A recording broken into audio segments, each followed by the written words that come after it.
When I first started playing the guitar, I never thought that scales could actually help me create beautiful chord progressions. Honestly, back then, they didn't even fit in the same category. I mean, I knew there were chords, and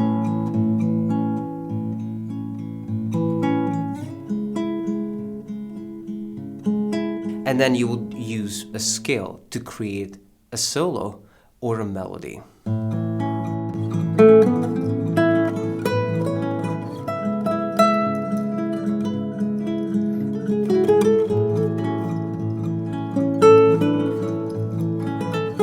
Only years later did I realize that chords come from scales, and the single note of a scale can actually become chords.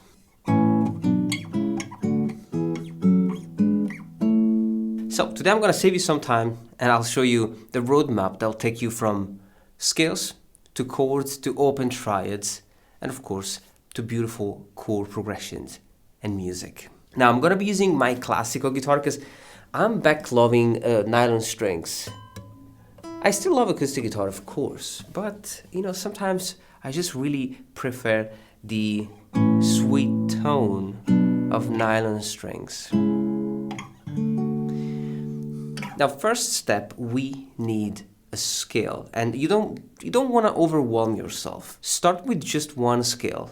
Today we're taking a look at the A major scale. Now, you don't have to learn the scale up and down the neck. It's not that type of exercise. Instead, you want to focus on just 3 strings, the bottom 3 strings, 6th, 5th, and 4th string. And the reason for that is because we are going to use the notes of the A major scale as the root note of the chords. So, A major, 5th open string, B on fret 2, and C sharp on fret number 4.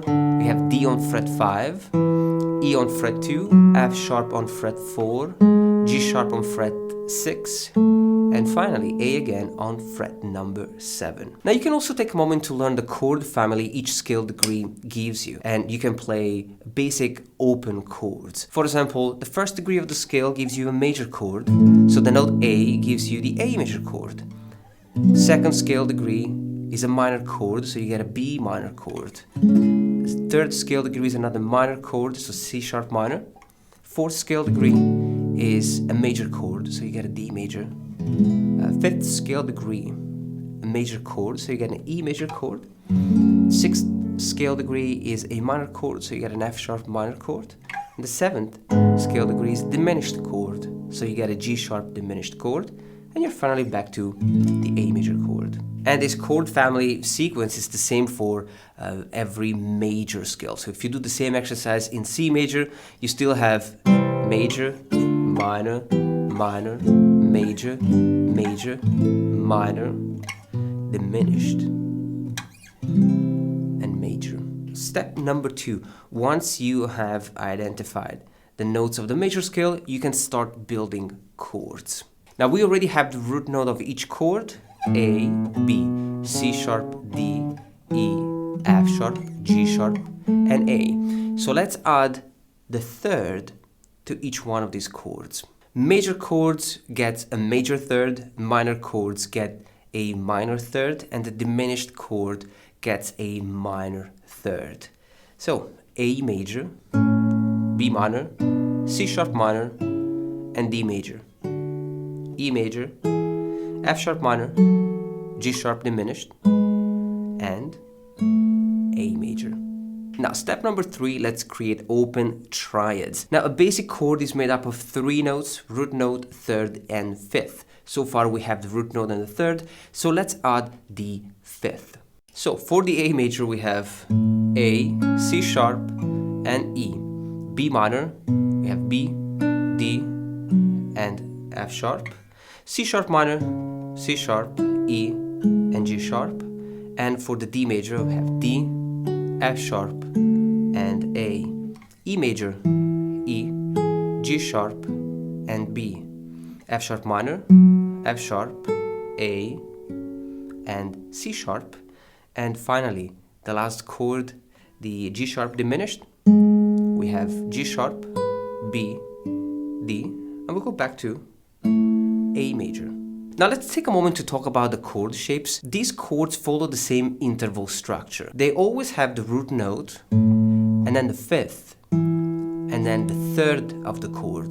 For example, for the A major, you have A, the root note, E, which is the fifth, and C sharp, the major third. And we keep the same interval structure for all the other chords. So B minor, you got B, the root note, you got F sharp, the perfect fifth, and you have D, which is the minor third. We keep the same interval structure. Now, of course, when we get to the diminished chord, you have root note, diminished fifth, and minor third, but it's still the same interval structure. Now, these chords are called open triads. They sound awesome, and they are also easier to implement because they're quite similar to the chord shapes we are all used to playing.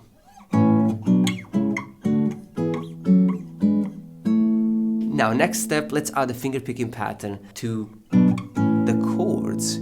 We are playing 3 notes. We're always going to use the thumb on the root note of the chord, the index on the fifth of the chord, and the ring finger on the major third or the minor third of the chord. So you always have thumb, index, and middle.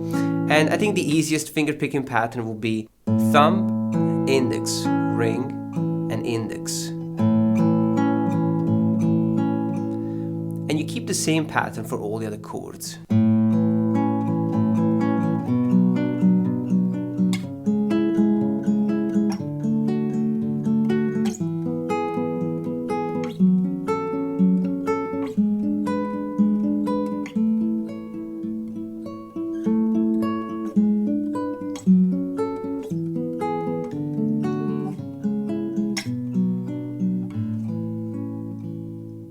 We can also use a 3-note fingerpicking pattern. For example, thumb, ring, and index. In this case, we have 3 notes. 1, 2, 3, 1, 2, 3. Of course, thumb is on the fifth, ring is on the second, and index finger is on the fourth string.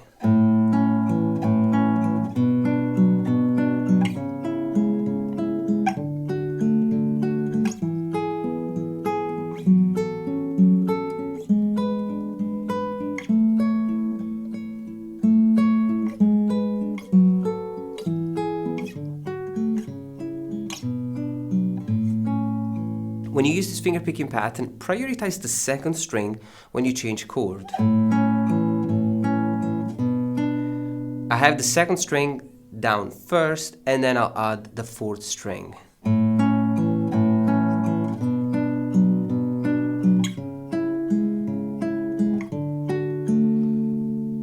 Using this approach allows you to keep going with your arpeggio and build the chord note by note based on the fingerpicking pattern. And of course, you can also make it more rhythmic, like this.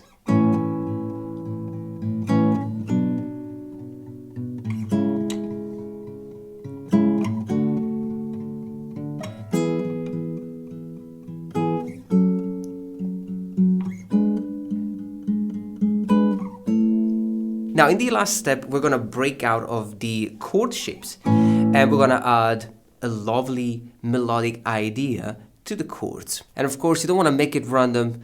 Just start simple with just one additional note. For example, check this idea.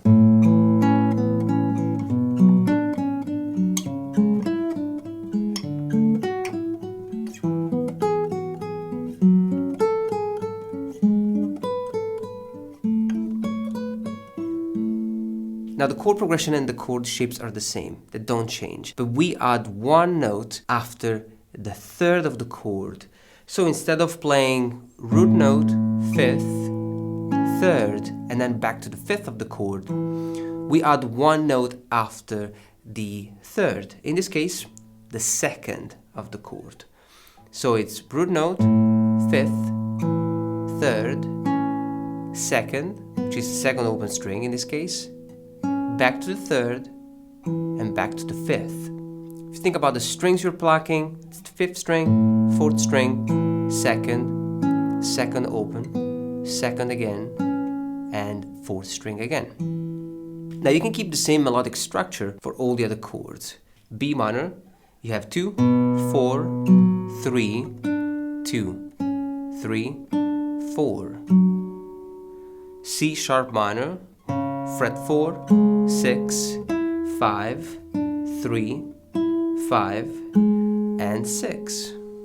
D major, 5, 7, 7, 5, 7, and 7. Now let's change set of strings. Got E major, 2, 4, 4, 2, 4, and 4 again. F sharp minor, 4, 6, 5, 4, 5, and 6. G sharp diminished, 6, 7, 7, 5, 7, 7, and A major. When you put it together,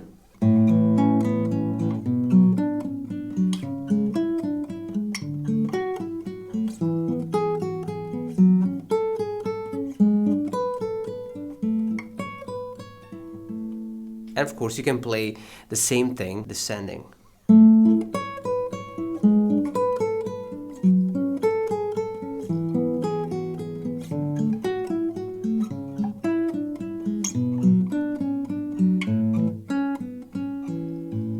Now I'm changing the fingerpicking pattern here. I have thumb, index, middle, and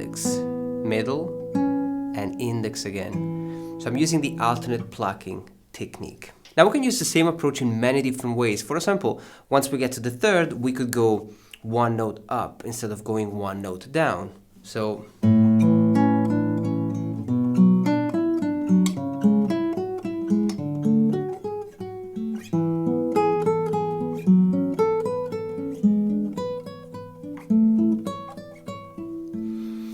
in this case, we're still following the A major scale. So A major, we add the D on fret number 3.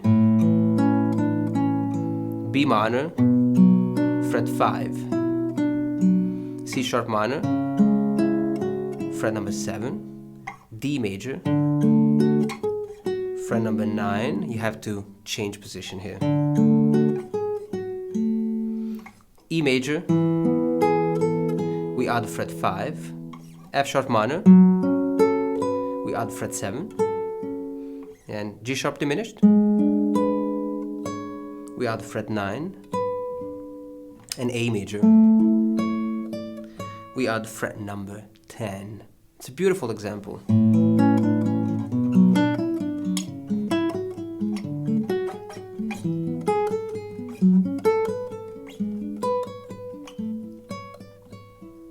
Now I don't want to make it too overwhelming, so I'll give you just one more example. We play way more notes.